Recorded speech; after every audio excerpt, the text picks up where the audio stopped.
9h30 sur France Info, bonjour et bienvenue si vous nous rejoignez. Des records de température attendus à Paris en milieu de semaine, le thermomètre monte dès aujourd'hui dans la moitié sud.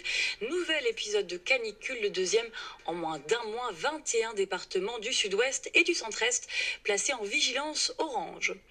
Et il n'y a pas que la France qui a chaud, les États-Unis également, record de chaleur sur les 3/4 du territoire outre-Atlantique, plus de 38 degrés à New York, auquel s'ajoute un taux d'humidité qui fait suffoquer. Et puis au Portugal, chaleur, sécheresse et grosses bourrasques qui causent des feux de forêt dévastateurs.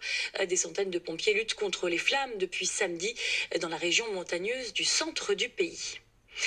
Je suis étonnée de l'absence de réactivité du ministre de l'Intérieur. Déclaration de Delphine Batho, députée des Deux-Sèvres, présidente de Génération Écologie, invitée politique ce matin sur France Info à propos de la disparition de Steve. Le jeune homme de 24 ans a disparu à Nantes depuis un mois, depuis une opération policière sur les bords de la Loire, la nuit de la fête de la musique.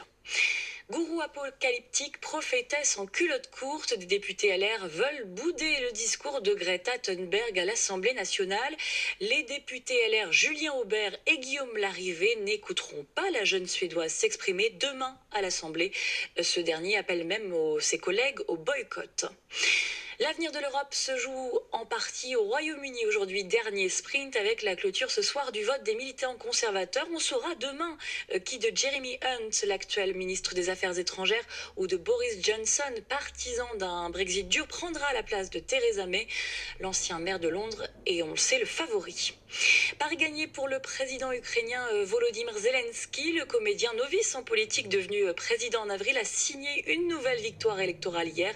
Son parti a très nettement remporté les élections législatives en promettant d'éradiquer la corruption. Avec 44% des suffrages, il devance largement le parti pro-russe, crédité seulement de 11%. 15e étape dans les Pyrénées hier pour le Tour de France. Thibaut Pinot a dominé la montée finale au-dessus de la ville de Foix.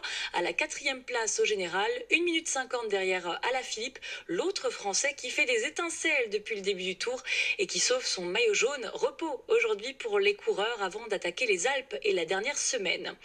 Et puis le plus gros succès commercial de tous les temps, le dernier opus de la série Avengers Endgame vient de détrôner Avatar à la place du film ayant rapporté le plus gros, près de 2,8 milliards d'euros de recettes depuis sa sortie en avril dernier, annonce du groupe Disney qui détient les droits. Merci pour votre fidélité à France Info, passez une excellente journée en notre compagnie.